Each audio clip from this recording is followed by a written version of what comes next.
the White Ship. She was one of the fastest vessels that was ever built.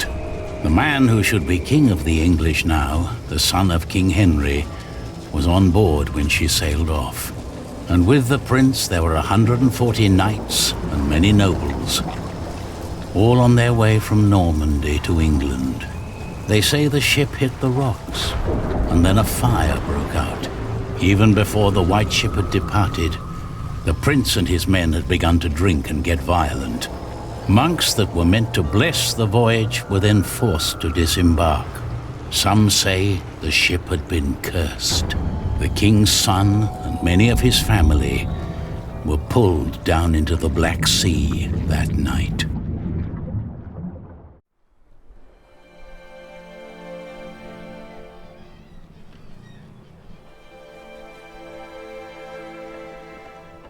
You're forgetting one important detail. Not only these monks, but also Stephen of Blois, the king's nephew, left the ship before it embarked.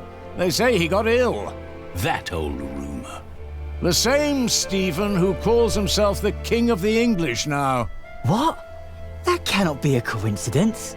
Yes, it can be. Of course he's king now. He survived. He is the king's nephew. What do you think, my lord? I think Stephen is a clever man. Clever enough to have his whole family perish. But why he would want to rule that god-forsaken rock, I will never understand. What makes you say that? I love my country. Then why are you leaving? Well, because I want to see something new. I'll tell you what you're going to see. A proper country, where people know how to behave.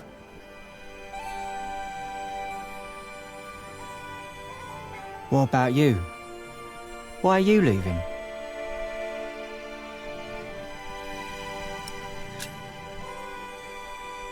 I'm looking for someone. For who? I guess I should stay out of other people's business. Forgive me.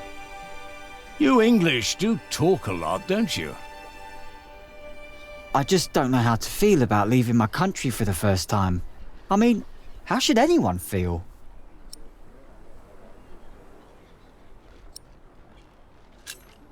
Desperate?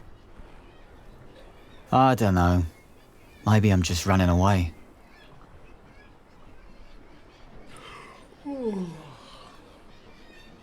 You should all get some rest. It will not be long now till we reach Cherbourg. Thank the Lord. I can't wait to be back.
In the late summer of 1142, I had left my home country, England, for good.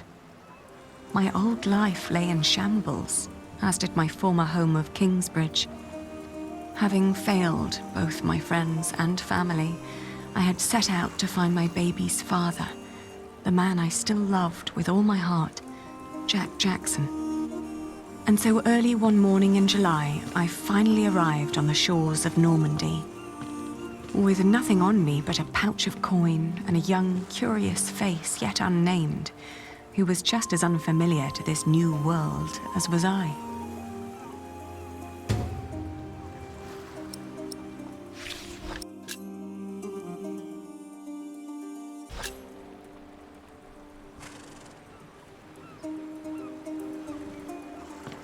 You're still here?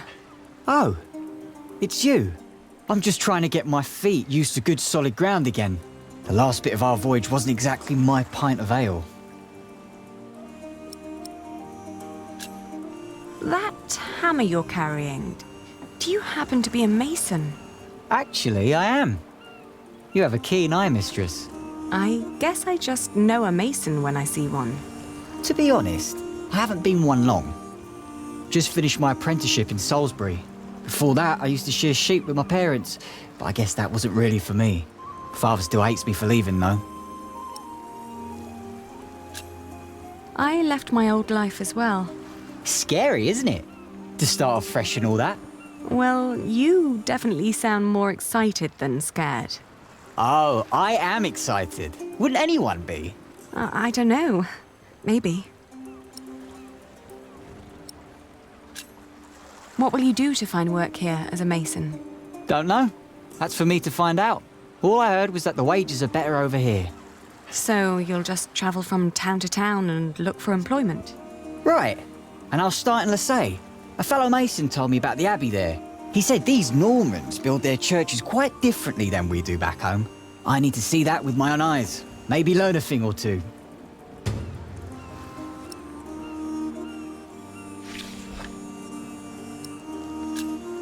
Do many masons go to Lasay? I dunno. It's really just a tiny town. The mason who told me just happened to do some repairs there once. It's likely he told others as well. I'm looking for someone. A red-haired mason called Jack Jackson. He came to France about a year ago or so. A fellow mason, great. Unfortunately, I wouldn't know a thing. After all, I just arrived here with you. I know, but should you meet someone like that on your journey, tell him Aliena of Shiring is looking for him. All right. Jack Jackson. I'll keep an eye out for you. Thank you. Have a safe journey. Oh, thank you. You too.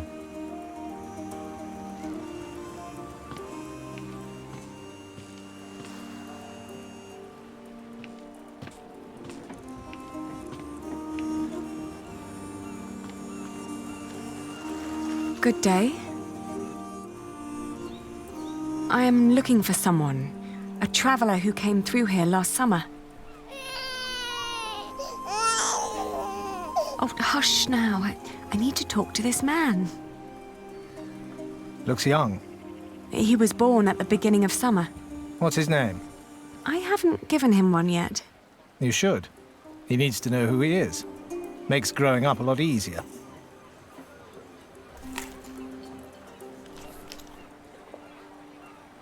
You said you're looking for someone.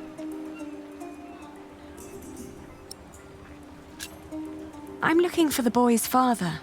From the look of your baby, I reckon his father has red hair like me, right? Well, I don't know every redhead around these parts. There are quite a few of us. Most of my family here in Cherbourg is ginger. Oh, his name is Jack Jackson, and he is a mason. No, sorry, I haven't seen him. And I come here every day. Maybe May saw him. She helps the sailors get their cargo to the nearby towns. Carries travellers, too. I'll ask her. Well, thank you.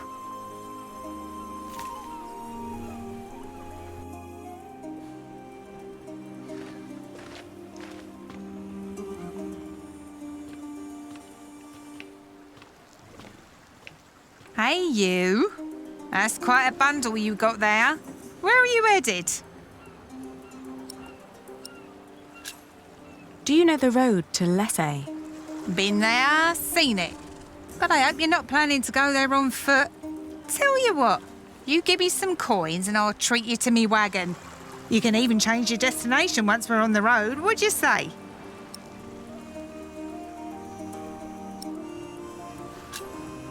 Have you seen a red-haired mason?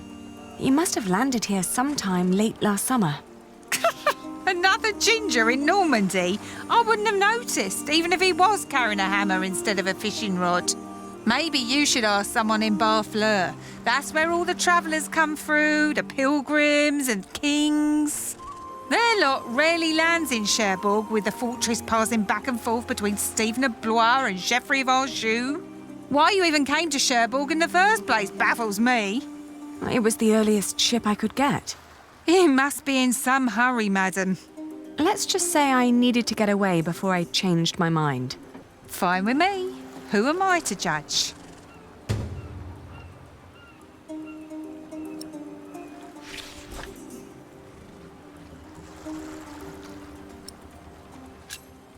What other routes are there besides going through Barfleur? Oh, I don't know, really. You need to ask the locals about that. But Barfleur sounds like a good place to start. Shake my hand and I'll take you there.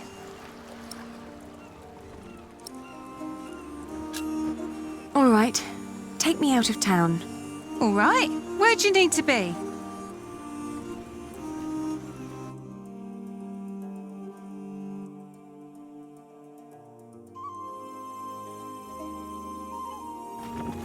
We went to Barfleur, a scenic port town built on granite. It was the biggest harbour in Normandy and the main entry point for the Normans to their new possession of the Isle of England. I talked to some of the sailors and fishermen, but no one had remembered seeing Jack.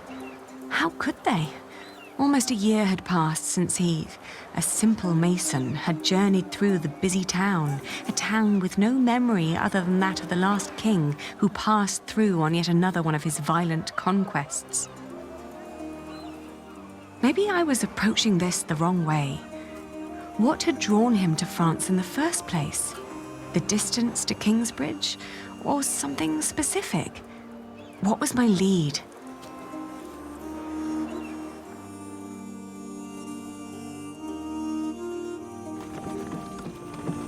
Lessay was tiny, but as it turned out, worth the trip. In the small abbey church of the Trinity, I met a monk who claimed to have talked to a man fitting Jack's description. He'd been fascinated by the abbey's rib vaulting and had asked the monks countless questions about the place's construction. The monk apologized that he couldn't tell me where Jack had traveled next, but I didn't mind. I lay down to sleep on the floor of the Abbey guest house and, for the first time in almost a year, I felt relief. As I drifted into sleep, I hugged our baby tight and whispered into his tiny pink ear, "We're going to find your daddy."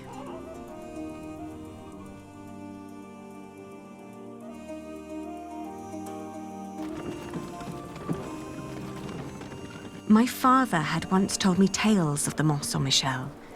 Long ago, the Archangel Michael had urged Hubert of Avranches to build an abbey on a lonely rock on the ocean by burning a hole into his head. They say one can go and see his penetrated skull on display in the church of his hometown. It was a windy day when I arrived, and the place was crowded with pilgrims and jongleurs. I remembered Jack's fascination with these tellers of stories. I spoke to one who was just taking a break. As it happened, he had indeed met Jack, although not in Mont Saint-Michel, but on a road heading east from there. Apparently, Jack had been hopelessly tracking jongleurs who might have known his father, Jack Cherbourg. But as he'd been gradually running out of money, he'd intended to look for work in Le Mans or Tours. That was about 6 months ago. I was catching up.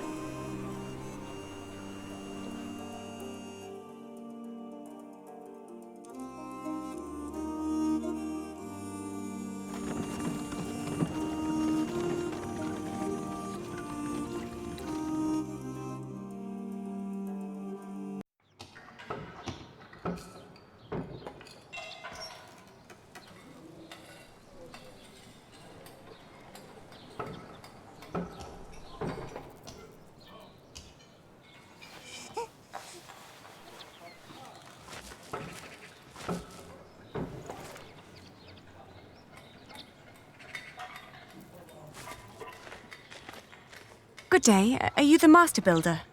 What is it? I'm looking for a mason who may have passed through here. An Englishman with carroty hair. He calls himself Jack Jackson. A redhead? Yes. Did you see him? He might have asked for work here. No, I'm not looking for new masons. We're just doing repairs. Ah, but was he here? No, never seen him. Now, stand back, woman. Something could fall on your baby's head. I was told he wanted to come here. Well, maybe he changed his mind. Are you sure you haven't seen him? I am. Are there other construction sites around Tours? Well, yes. It's a big town. And where would an outsider most likely find a job? Dunno. Ask around. May I talk to your workers? No, they're busy. And I can assure you they have nothing to say on that matter. Perhaps I'll talk to them once they've finished for the day. It would be a waste of time. All right, he was here. Was working for me. But I had to throw him out after 2 or 3 days. Why? Because he was all want. Let me redesign the roof, let me make the nave lighter. All pretty ideas, but he never shut up long enough to do the work he was supposed to do. Shit, that man was almost as needy as my son when he was still a brat. He does know a lot about his craft. Well, I know masons like him. They grow up gifted, but without a mote of discipline in their guts. Can't work with someone like that. Do you know where he went next? No idea. Maybe to Limoges or Angoulême. Maybe even to La Rochelle. Seemed to have plans for every cathedral on God's green earth, but none for himself. I understand. I'll leave you to it then. Bon voyage.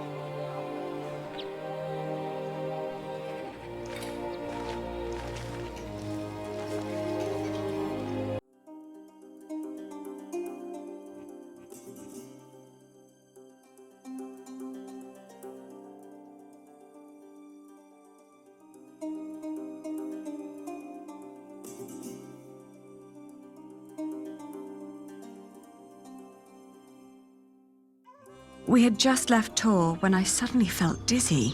I stopped and made rest, trying to catch my breath, then lost my breakfast in a ditch at the side of the road. To my horror, our baby too had grown pale, his breath shallow like that of an old man. I tried not to panic, but the next inn was a long distance away and we couldn't stay on the road where it was wet and cold.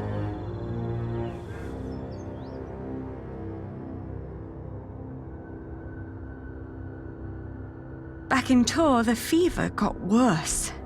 I remember people carrying me into a room, laying me on a bed. I tried to feed my baby, but after that, everything turned into a blur. When I awoke, Jack was standing next to my bed. He scolded me for following him. "You know you could go anywhere you want," he whispered. "Why be stupid and follow me?" I tried to answer, but he just opened the window and jumped out, heading toward ancient Greece, or maybe all the way to Arabia. And in my feverish mind, I followed him.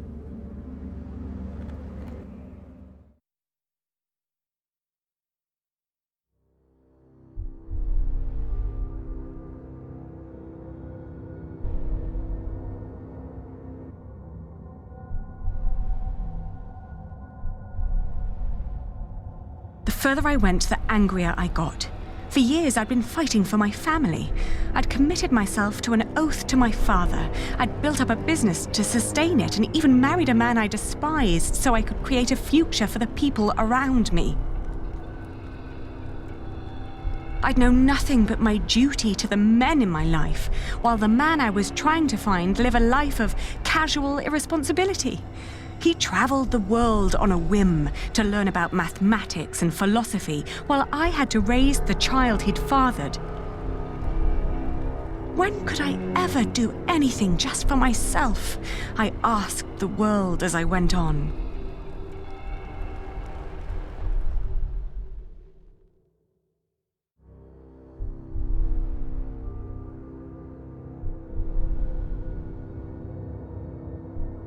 I'd travelled in a circle all the way to the edge of the world and back, only to return to the place of our failure. With my eyes closed, I listened to the sound of ripping yarn and crumbling walls, and of coaches carrying good people away into a cloud of crimson dust.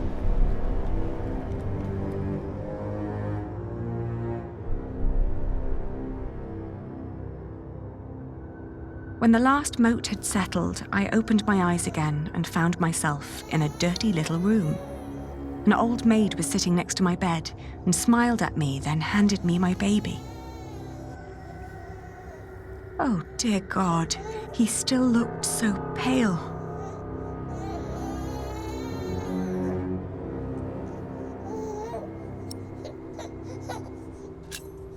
I tried to feed him, but he refused.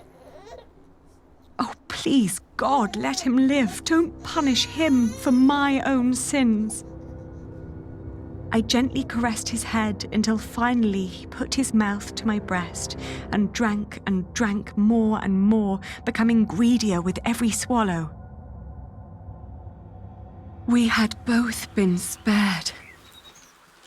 We rested one more day. Then I gathered my things and headed back to the cathedral to thank the Lord for his mercy.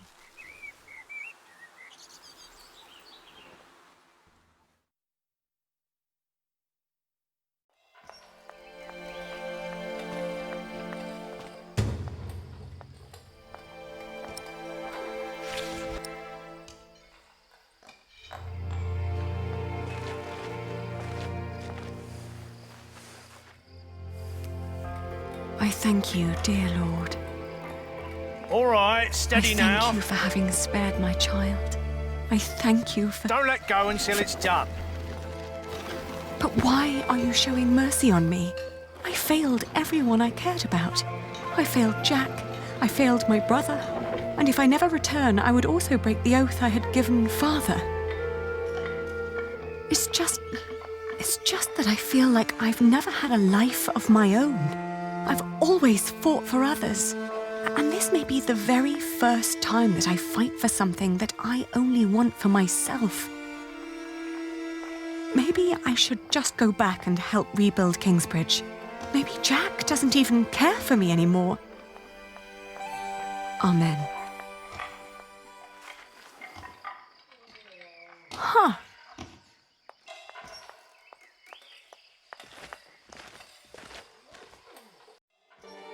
I've seen one of those before. It's amazing, isn't it? The man who did that really had it in him.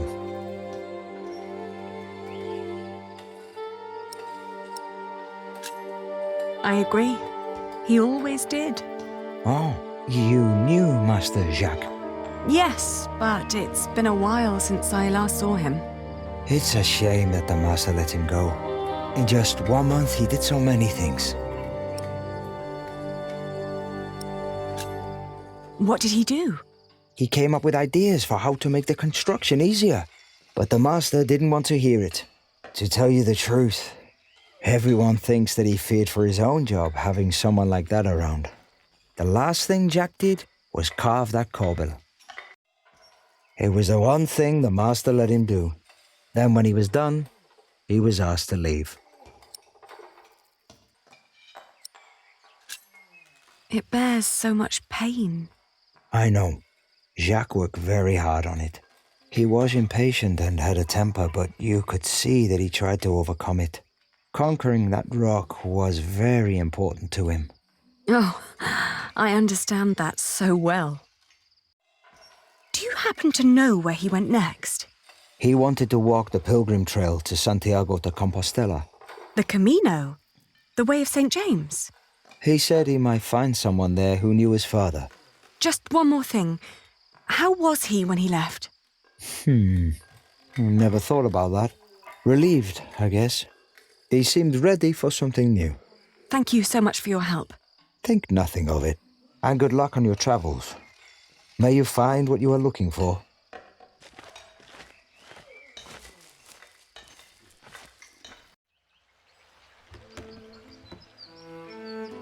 Isn't it odd? Just when you stop looking, you come across the most curious of things. Like these 3 devices that one of my merchants brought back from Baghdad. Oh no. Is it another one of your Banu Musa toys, Rashid? They're not toys, Adriel. They're objects of scholarly ingenuity and reflection. I will let my valued friend from the north do the honors.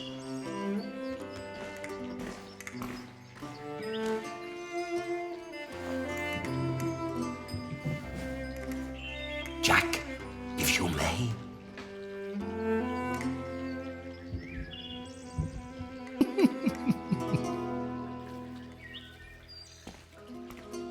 For one, let me draw your attention to the magnificent songbird on the table. And then to that wondrous donkey next to the entrance. Although, the most astounding thing of all stands right between them. And now? Now, Jack will heat the water in the tank. That statuette? Haha, precisely. But one thing at a time. Let us let Jack decide what to demonstrate first. It's so beautiful it will make you cry. Just listen.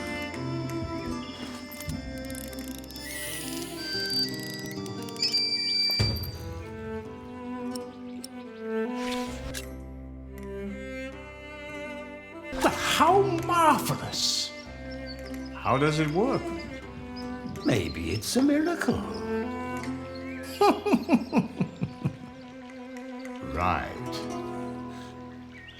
Go on, Jack. Tell them.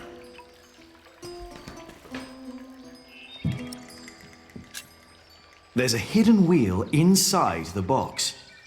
It turns an axle that in return raises and drops a sequence of small cylinders inside. These cylinders work like fingers playing a flute. But who is blowing into the flute? Steam. Steam? Yes. When I opened the pipe, it gradually pushed itself into the tube. The power of steam. For once, I must agree. This is brilliant. Of course! It was created by a Muslim after all. Let's not get ahead of ourselves. What else have you got, Rashid? Anyone care for some tea? Thank you, my daughter. We will have some as soon as Jack has finished our presentation. Mind if I watch? Of course not. So, who is this man, Rashid? Jack is a friend of the house. A brilliant man, a scholar and a talented artist. I could watch this man scoop up water all day. Just the other day, he explained Euclid to me. What is that? A Greek who wrote a book called The Elements of Geometry.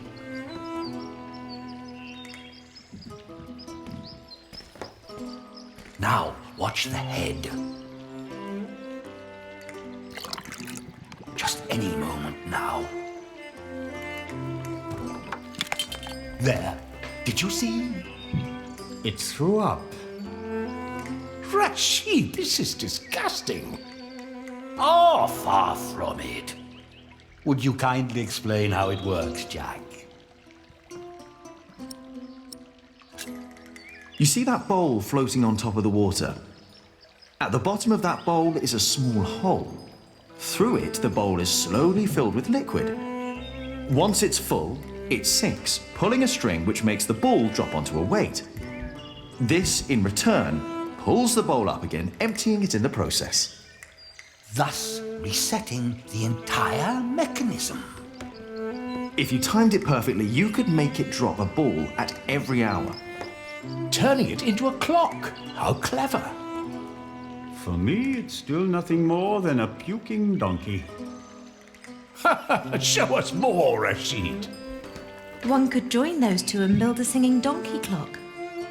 One song after every hour.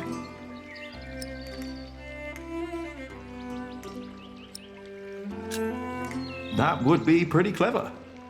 I know, right? You could be the one to build it. Oh, that would be unfair. It's your invention. I would let you have it. Or we design it together.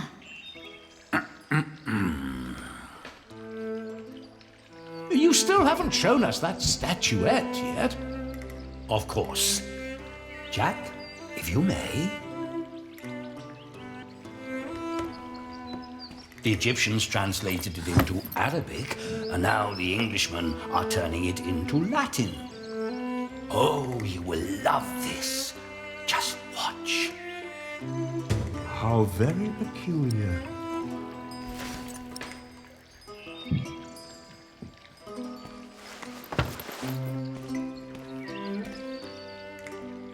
And now? Just be patient, but don't look away. It takes some time for her to... To do what? Is it crying? Isn't that amazing? No, it's irritating. Rashid, what is going on? We have no idea how it works. Rashid, please. We all know that there is no such thing as a man-made miracle. And this piece of wood is very clearly made by man. I very much agree, my friends. But so far, none of us has an explanation. All we know for certain is that her glassy eyes shed tears when you move her from warmth into cold. Like a plant at sunrise. Like dew. The only difference is the surface, that's all.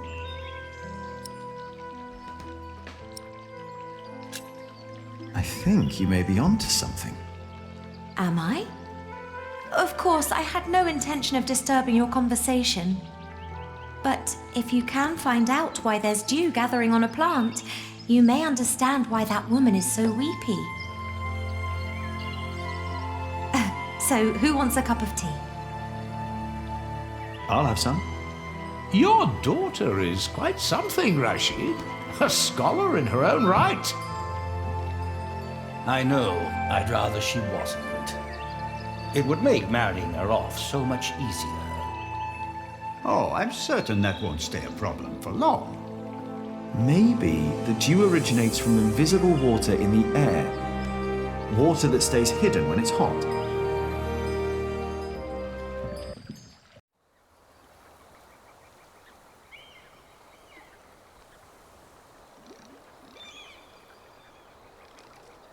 The pilgrim trails across France converged at Osterbat in the foothills of the Pyrenees. There, the group of 20 or so pilgrims who had been travelling alongside me since I'd left Tours swelled to about 70. Some were prosperous citizens, some probably on the run from justice, a few drunks and several monks and clergymen.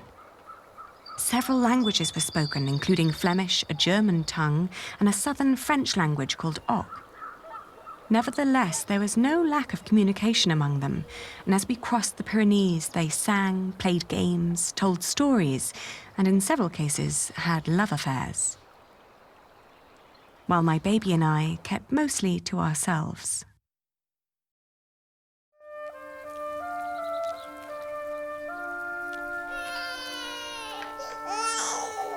Ganz schön frech, die mit ihrem Kind.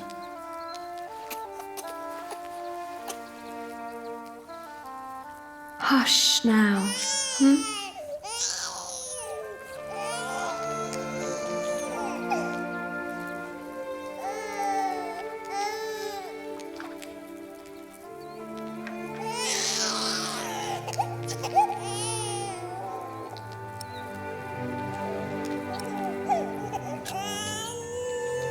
I'm sorry. He has to cry himself out before he'll fall asleep. It will give you a strong voice one day, won't it? Do you have children?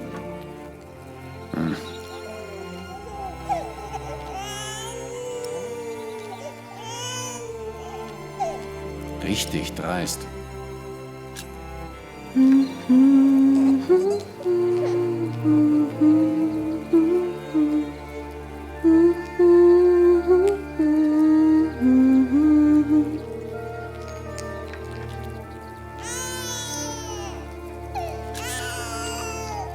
How long have you been traveling to get here? I met pilgrims from as far east as Franconia.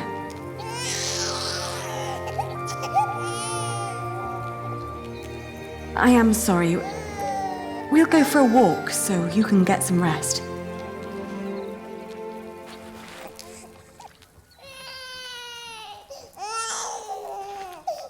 Kann ein Mann nicht einfach mal seine Ruhe haben? Der Weg aus Babenberg war doch anstrengend genug.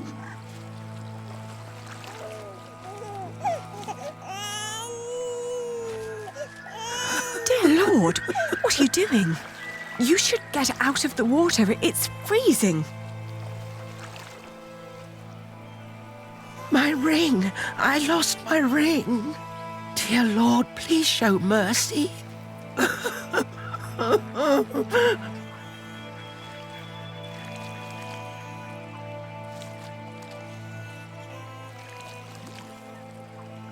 The cold will Come kill back you. to me.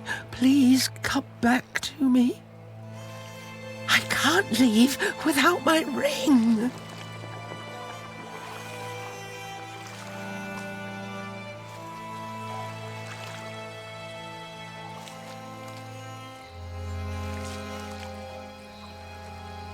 Where are you? Where did you go?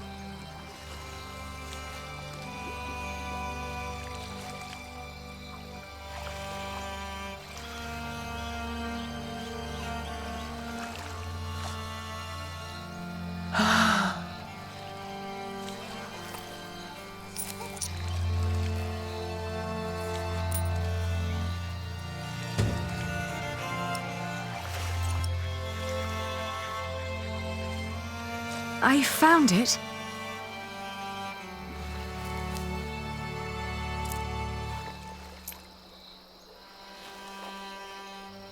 Yes!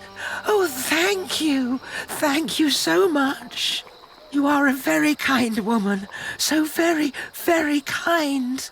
I'm glad I could help. Yes, yes, thank you. Thank you so much.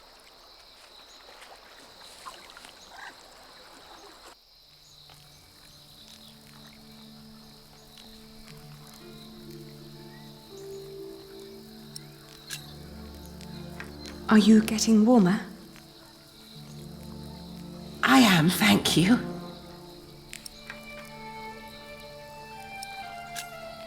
I can see this ring is very precious to you.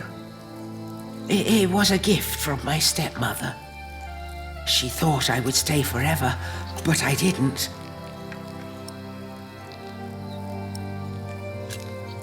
Why did you leave?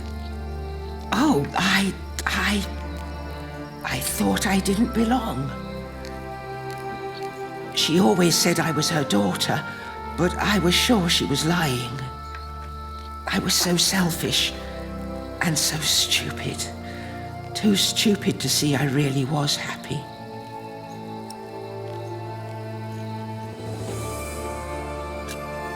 Tell me about your stepmother. She was such a kind woman. So very, very kind.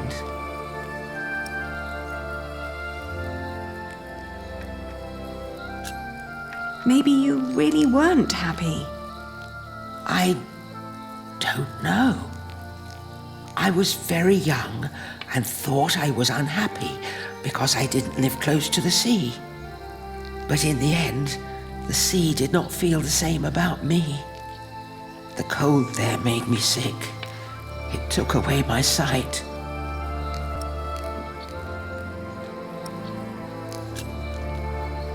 Why didn't you go back? She had been so angry when I left. So angry and disappointed. She would have never let me return. Ah, that's why you went on the pilgrimage. Yes, so that St. James might see my devotion, and I will be united with my mother in heaven. I'm just not as kind as you. Not kind at all. Actually, we two have quite a few things in common. I too am trying to make amends with the one man I loved the most. I was told he went straight to Santiago. You will know soon. Not soon enough. It's still 4 weeks till I get there. He'll be there, I'm sure of it. I hope so. I just feel that with every day that passes, I'm losing him a bit more. And that the only thing I can allow myself still to hope for is not love, but forgiveness. I understand. Hey, hush now. Not long now and our journey will be over,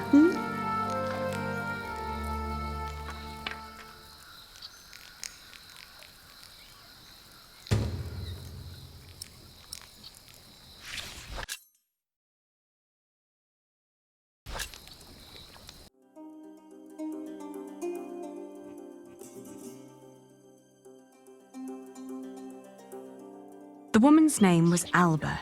She came from a small town somewhere in Catalonia. I quickly got used to her constantly feeling out for her stepmother's ring and the sad guilt that would always follow in her milky eyes. I wasn't sure if she appreciated my company, but I couldn't leave her on her own either. By the time we reached Los Arcos, she'd stopped talking, while I kept on dropping a kind word here and there to let her know I was still by her side.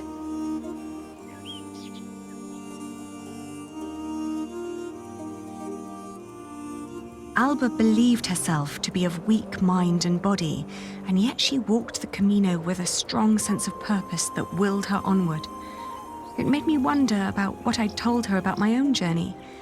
Did I hope for love, or was I really traveling because I needed him to forgive me?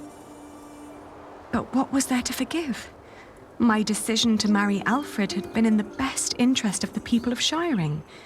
It was a sacrifice I had to make to stop the evil reign of William Hamley. These questions had haunted me for a long time now. But if I really was going to see Jack soon, it was time to make up my mind.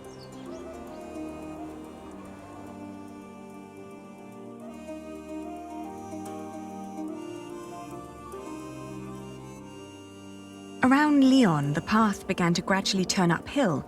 It was only 2 more weeks till we'd reached Santiago. The baby was in a good mood, and so, surprisingly, was Alba.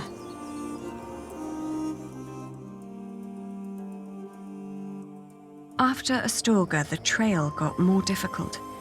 Alba became slower and slower, and we had to rest more. She became quiet again. The strain on her old body grew, and she worried that she might not be able to reach the end. Still, we managed to push onward.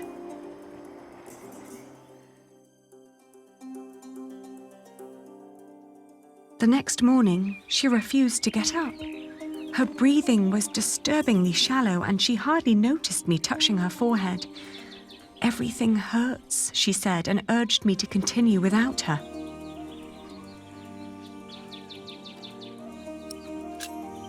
Of course, I stayed with her. I brought her food and water and sat by her side.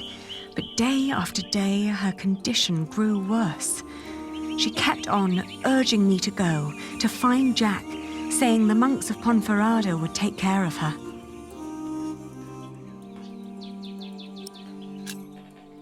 I'd hardly known her, and most of the time she'd tried to push me away, as if she considered herself a nuisance that slowed me down and who didn't deserve company. It wasn't until a few moments before she died that, for the first time, she smiled at me, and I like to believe that she saw me smile back. I still like to believe that here, in this unlikely place, dying next to a near stranger, she'd found a moment of serenity and happiness, but she'd not reached Santiago. When I left, that thought still haunted me. To see that a journey could come to an end so suddenly. But what would be different if she had reached Santiago? Could she have been disappointed by what she found?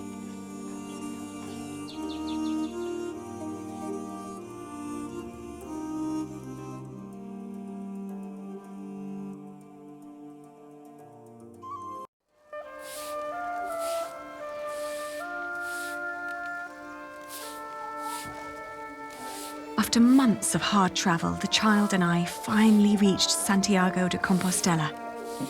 In the evening, we attended Mass in the great cathedral, then started to roam the town looking for my dear Jack. It was almost dawn when finally a priest pointed me to an inn close by.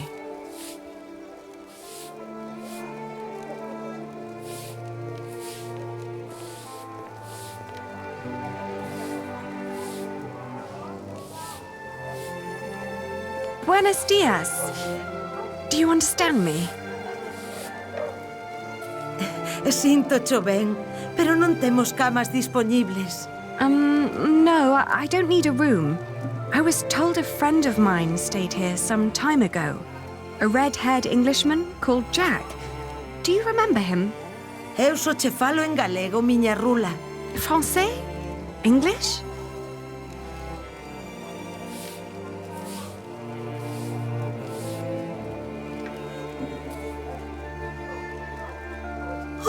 Que cousiña, eche rubio. Sí, redhead.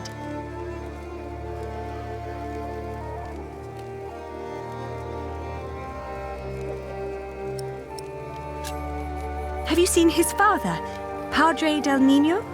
Jack Jackson? Ven sendo un peregrino? What? É un peregrino? Oh, no. He's not a pilgrim.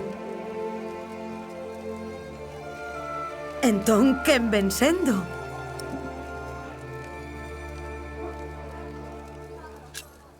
He's a mason. Ai, mal rayo, me partas entendo o que me estás a contar.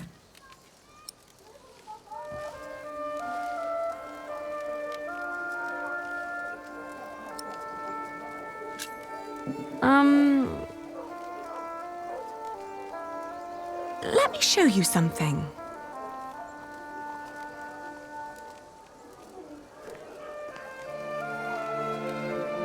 He's a mason. He builds things like that. Ah, eche masón. Albanel. Sí, a mason. It's the same word in Galician. Por aquí pasan unha morea de masóns.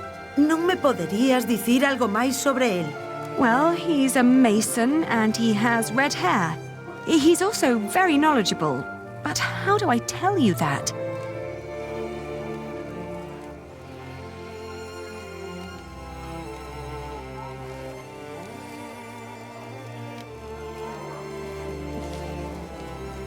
The man I'm looking for loves to read. Anda, isto eche do masón. Sí, it's his. Oín falar dun masón que dis que se dedica a traducir libros en Toledo. Polo visto, di que se chama Jack. Yes, Jack. Have you seen him? Non sei cal será o seu apelido, pero ben é certo que non chai moitos masóns rubios aos que lles guste ler. Se tan desesperada está, por que non vai a Toledo a comprobalo por si mesma? Entón, marchou para Toledo.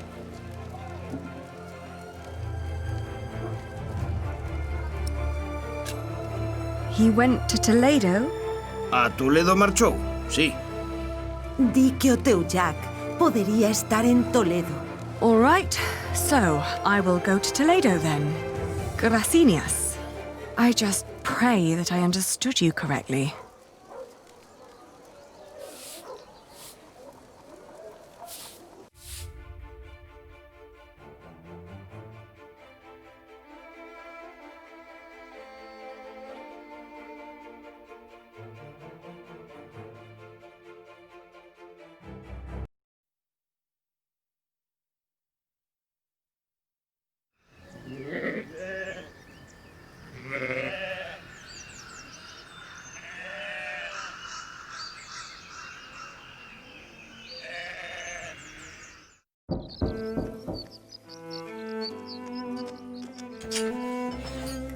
Buenos dias. Parlez-vous français? English? Of course. How may I help you? I was told a man named Jack Jackson lives in this house. Who told you this? A group of scholars living at the edge of town. They said he used to translate old scriptures about mathematics before he moved here. Please wait here. I will talk with Master Rashid.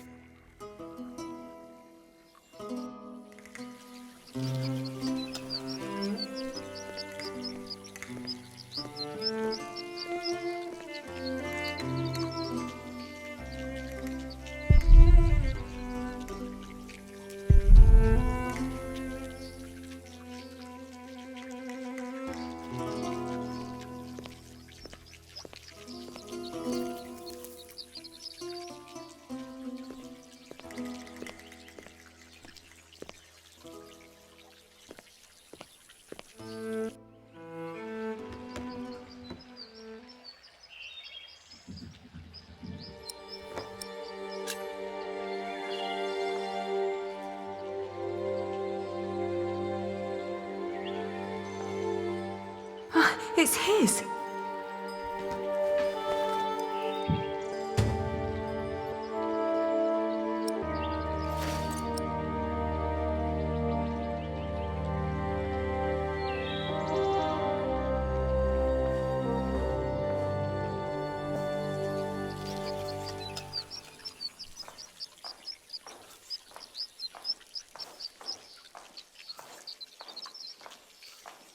Oh, there you are.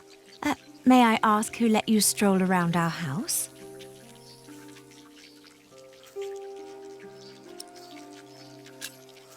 I travelled hundreds of miles looking for a man called Jack Jackson. A scholar told me that I would find him here. Yes, my servant told me already. My father's not here at the moment, so you'll have to make do with me. Unfortunately, I must disappoint you. There's no one called Jack living in this house.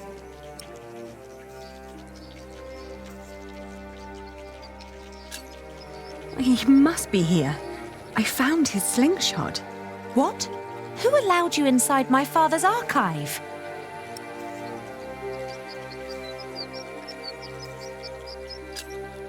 I didn't mean to be disrespectful of your hospitality. I just hope for your sake you didn't touch anything. Every piece in there is precious to my father, even that slingshot. I'm sorry, but this is not easy for any of us. I think you should know that Jack and I are promised to each other. Maybe we should go inside. The sun's burning, and my mother doesn't need to hear us.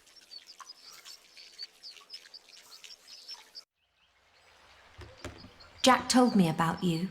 You are Aliena. You're the one who rejected him and married his stepbrother.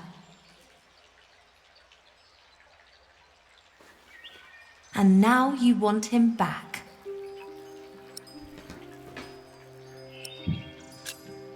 I need my son to meet his father. His father? The little one is Jack's son. He is. He always said that he had come here to find out about his family. But instead, he found out about everything else. About philosophy, mathematics. When he and my father met, It was love at first sight.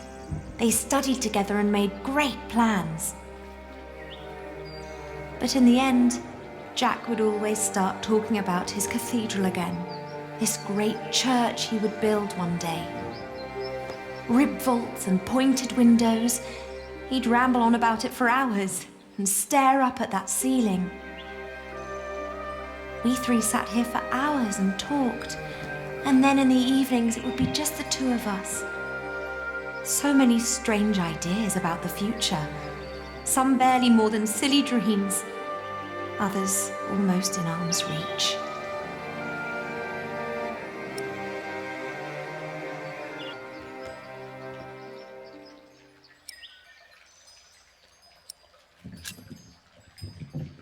Well, where is he now? Well, he's not here anymore. My father had offered him work as a master builder here in Toledo. He would have been well off and free to spend his evenings under vaults like this, with me as his wife. But in the end, he refused. Tell me, did you really marry his stepbrother?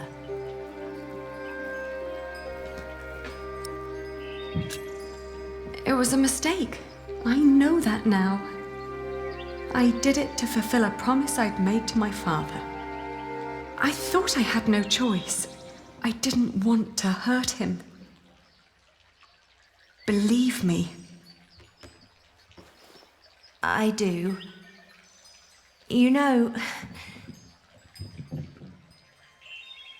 he left me because of you.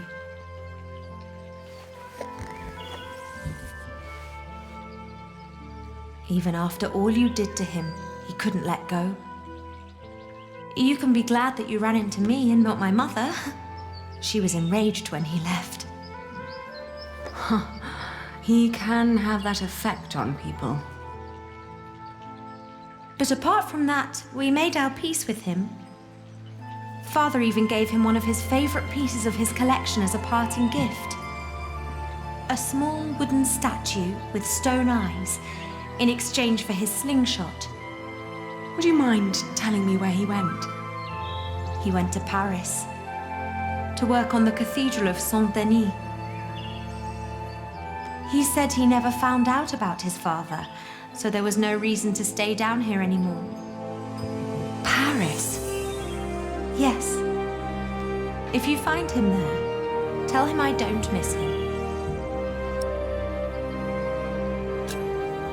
Thank you, and all the best to your family. Thank you. What is the child's name, by the way? He has none yet. I wouldn't name him without Jack. Isn't that a bit silly? Maybe. But he's his son as well as mine. It's his right to have a say in it too. Then off to Paris. That baby needs a name. He will get one. Thank you.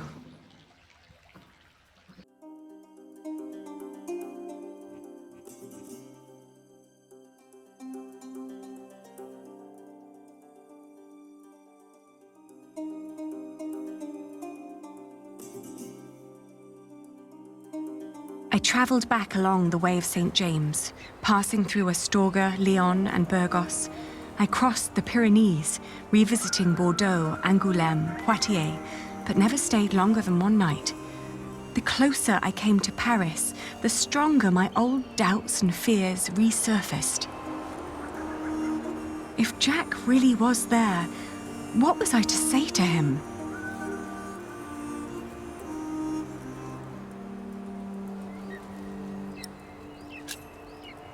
Pull him very, very close, wishing for all the wounds to heal as quickly as they could.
There. Are we awake then? You almost missed this. Look at these colourful windows. Look at the light.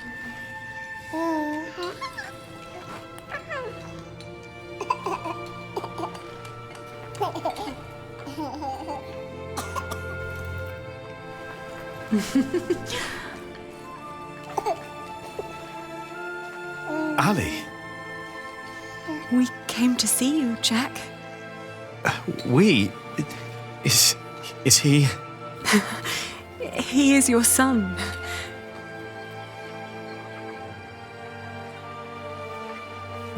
My son?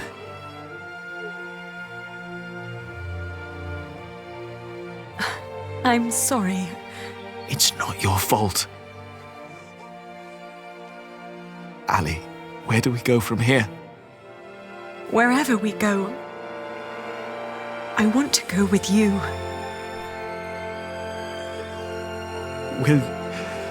Will you marry me? Both of you.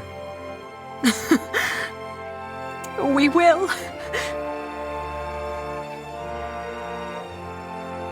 We stayed in Paris as husband and wife. And our son, Tommy. The days went by quickly. Jack had learned much working as a builder in Saint-Denis. Days became months. Then after a year, we both grew restless. Where can we go from here, we asked ourselves again. We both confessed that we wanted to see our families, our friends. And then we knew where we wanted to go. Home. Even if it was in shambles.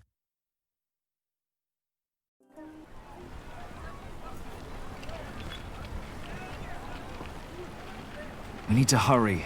The ship to England will leave soon. What's going on here? Whatever it is, if the crowd doesn't clear up, we'll miss our ship.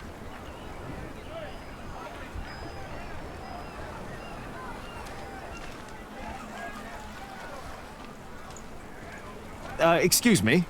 What's going on here? He's a thief. He told us lies and stole our money. But isn't that just a simple jongleur? That poor man. We need to help him.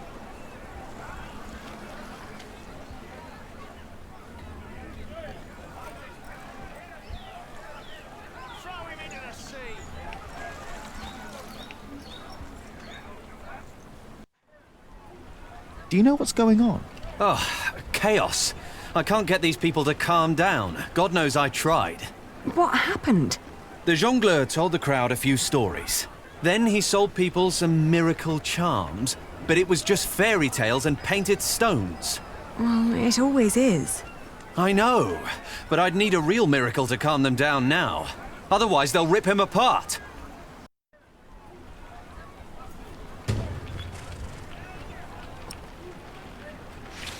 Don't listen to a word he says.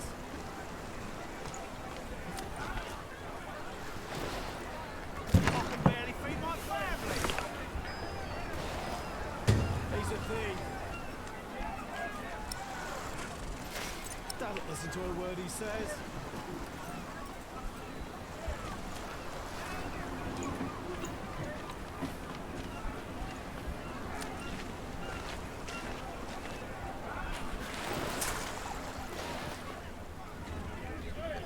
Do you see? It's working.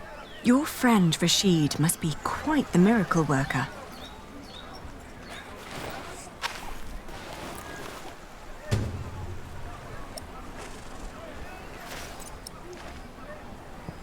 Don't listen to a word he says.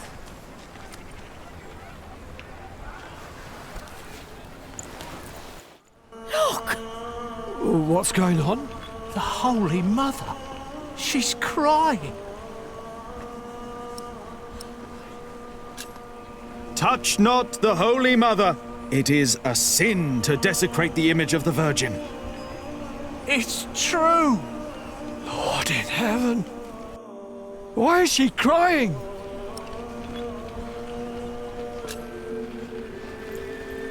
She weeps for your sins. What has this man done to you that you would treat him like a wild animal? He tricked us and took our coin. And you would kill him for your own foolishness. The Holy Virgin weeps, for you are not living by the word of God. It is the Mother of God. Forgive us, Holy Mother. Where did she come from? For hundreds of years, she languished in the land of the Saracens. Dormant, she has been waiting for the one to bring her home. Listen to what he has to say. The Holy Virgin has chosen this young family to protect her. Tell us all where you are headed. Her destination is beyond these waters. In the small town of Kingsbridge, in the earldom of Shiring. There she wants to rest. Kingsbridge? Where's that? Hail Mary! Make way for the Holy Virgin! Hallelujah! Make Robert well! Huh? Blessed Mary, let my daughter conceive. Give us a good harvest! They're donating to ask for her blessing. Oh. The weeping Madonna shall hear your prayer. And with your donations, I shall build her a new shrine at Kingsbridge, a cathedral.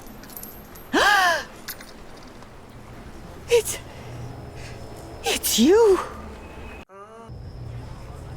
Who do you mean? You. The red-haired ghost. Me? A ghost? My husband is very much alive. I've known him since he was 12 years old. But he drowned. By God, you drowned. 24 years ago. On the white ship. My poor son. My Jacques. His name was Jacques. Jacques Cherbourg. Jacques Cherbourg.